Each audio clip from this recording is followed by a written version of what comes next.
मैं भारत को भारतीयता की मान्यता के आधार पर फिर से खड़ा करना चाहता हूं, उस काम में लगा हूं।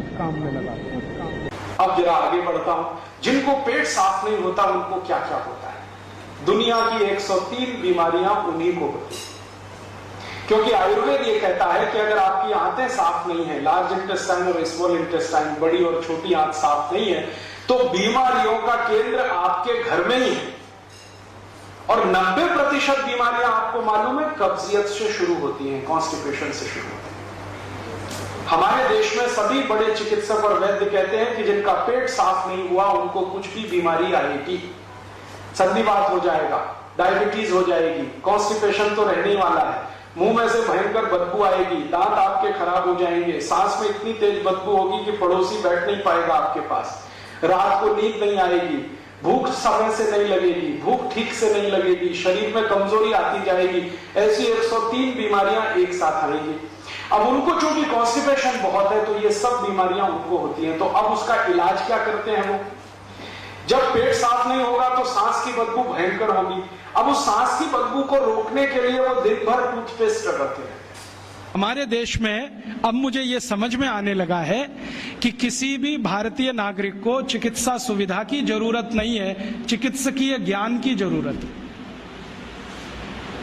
हेल्थ फैसिलिटीज नहीं चाहिए, नॉलेज चाहिए। नॉलेज की बहुत कमी, और इतनी कमी है कि पढ़े लिखे लोग उससे ज्यादा पीड़ित हैं। छोटी छोटी बातें नहीं जानते। पानी को उबाल के पीना ये इतनी छोटी सी बात है, लेकिन आज के समय की बीमारियों में सबसे इफेक्टिव है, खासकर 3 महीने की ये जो।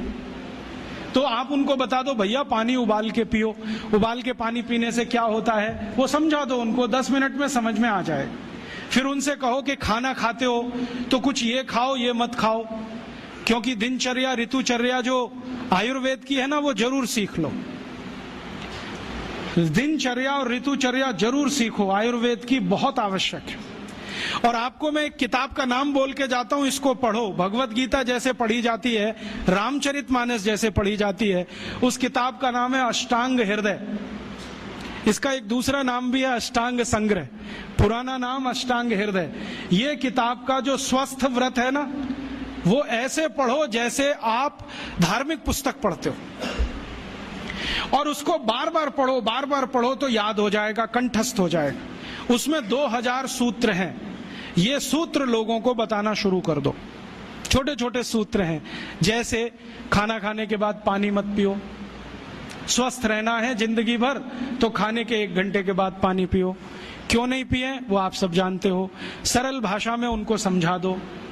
फिर उनको बोलो पानी पियो तो घूंट भर भर के पियो, सिप करके पियो, ताकि ज्यादा लार शरीर में जाए, वात पित्त कफ तीनों संतुलित रहे। ठंडा पानी कभी मत पियो। मैंने दुनिया में ठंडे पानी पीने वालों को बहुत देखा है। यूरोप और अमेरिका के लोग चिल्ड वाटर पीते हैं, बर्फ का पानी फ्रिज में रख के पीते हैं। परिणाम जानते हैं क्या होता है? सवेरे जब टॉयलेट रूम में जाते हैं तो 1-1 घंटे बाहर ही नहीं आते। उनको पूछो भाई तुम क्या कर रहे थे 1 घंटे वहां? तो कहते हैं न्यूज़पेपर पढ़ रहे थे, मैगजीन पढ़ रहे थे। क्यों पढ़ रहे थे? स्टूल पास नहीं होता। क्यों नहीं होता? कॉन्स्टिपेशन है, जोर लगाना पड़ता है फिर भी नहीं होता। गाना भी गाते हैं मेरे सपनों की रानी कभी आएगी, फिर भी नहीं आती। और अंतिम दुष्परिणाम पता है क्या होता है? उनको पेट साफ तो होता नहीं, तो सांस में से भयंकर बदबू आती है। किसी अमेरिकन यूरोपियन के नजदीक बैठ जाओ, अगर वो लिस्ट्रीन स्प्रे करके नहीं आया तो 1 मिनट नहीं बैठ सकते। हर समय उनको माउथ फ्रेशनर स्प्रे करना पड़ता है, क्योंकि अंतड़ियां साफ नहीं है, कब्जियत है, मल भरा हुआ है, उसमें कचरा जमा है। फिर उनके पसीने में से भी बदबू आती है। क्यों? कब्जियत बहुत है। और पसीने की बदबू दूर करने के लिए डिओडोरेंट स्प्रे करते रहते हैं। और आप तो सब जानते हो कि अगर कब्जियत है तो बाल भी कड़क रहते हैं, तो उन कड़क बाल को सॉफ्ट करने के लिए क्या क्या सब करते हैं। शैम्पू लगाते हैं, शैम्पू के बाद पता नहीं क्या क्या लगाते हैं। ये सब वो जो करते हैं ना, उनकी मजबूरी है, स्टेटस सिंबल नहीं है। इसको अपने दिमाग से निकाल दो कि ये कोई स्टेटस सिंबल। तो सरल भाषा में समझाओ, ठंडा पानी पीने से ये होता है, मत पियो, समझ जाएंगे। फिर उनको बोलो सवेरे उठो तो सबसे पहले पानी पियो। फिर उनसे बोलो खाना खाओ तो बैठ के खाओ, कभी भी खाना खाओ तो पूर्व दिशा में मुंह करके खाओ, सो तो पूर्व दिशा में। ये अष्टांग हृदय में इतने अद्भुत छोटे छोटी बातें हैं तो संस्कृत में है, लेकिन अब तो उसका हिंदी भी आने लगा है, तो हिंदी ले लो, हिंदी वर्जन ले लो, इसको पढ़ो, बार बार पढ़ो और ये जाके गांव में सबको बताओ। फिर उनको कहो देखो ये तो है स्वस्थ रहने के लिए, अब तुम बीमार पड़ो तो बताओ तुम्हारी बीमारी क्या है। ये बीमारी है तो ये दवा है, ये बीमारी है तो ये दवा है। और मेरा आपसे एक निवेदन जरूर है कि अगर आप होम्योपैथी से भी इलाज करो तो उसकी मूल दवा जरूर बता दो। उनको ये ग्रीक और रोमन नाम में मत फंसाओ। आप कहोगे जी मैं तो ऑसीमम दे रहा हूं, ये उनको कहो ये तो तुलसी का रस है भैया, तुम्हारे घर में फूलों से बनी हुई है, आसानी से मिलती है, जयपुर में मिलती है, दिल्ली में मिलती है। भंडारी वालों को अक्सर ऑर्डर दे के रखो, हमको इतनी भेजो। उनको जो पता चल गया कि आप प्रचार के लिए कर रहे हो तो मुफ्त में भी दे देंगे आपको।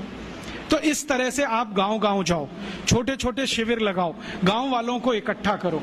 गांव वाले बहुत दुखी हैं, शहर वाले भी दुखी हैं, वैसे तो वो दुखी हैं। इसका यही सबूत है कि रामदेव जी आए जयपुर में सवेरे 4 बजे तो सब लोग पहुंच जाते हैं वहां, पैसा भी देते हैं, समय भी देते हैं। और 4 बजे रामदेव जी कहें टांग ऊपर उठा लो तो उठा लेते हैं, कहें सिर नीचे कर दो तो कर लेते हैं, ऐसे कर लो तो कर लेते हैं। क्यों? परेशान है, दुखी है, शरीर उनका साथ नहीं दे रहा है। और इतने दुखी हैं कि रामदेव जी तो क्या, कोई टिम्बकटू आ जाए उसी के सामने वो आ जाएंगे और वो दुनिया भर में घूम के आते हैं अपनी अपनी छोटी छोटी बीमारियां लेके। तो इन जो दुखी लोगों का थोड़ा थोड़ा आप मदद कर दो इलाज के रूप में, ये सब आपके भगत हो जाएंगे।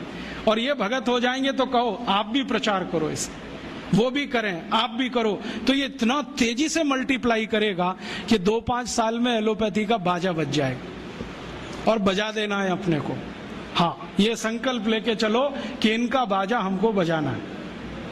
मैं बहुत जल्दी एक टीवी चैनल शुरू करने जा रहा हूं एलोपैथी का बाजा बजाने के लिए। इनकी सब पोल खोलनी है मुझे, हाँ, इनकी इतनी पोल है मेरे पास, कम से कम 1,500 से ज्यादा डॉक्यूमेंट्स हैं जो एलोपैथी के गंदेपन को सिद्ध करने वाले, इनकी निकृष्टता को सिद्ध करने वाले, ये कितने अनसाइंटिफिक हैं वो बताने वाले हैं, कितने डॉगमेटिक हैं वो बताने वाले हैं। मेरे पास ऐसे बहुत इंटरव्यूज हैं बड़े बड़े डॉक्टरों के, वो कहते हैं कि हम कोई डायग्नोसिस नहीं करते, तीर मारते, लग गया तो ठीक, नहीं तो तुक्का।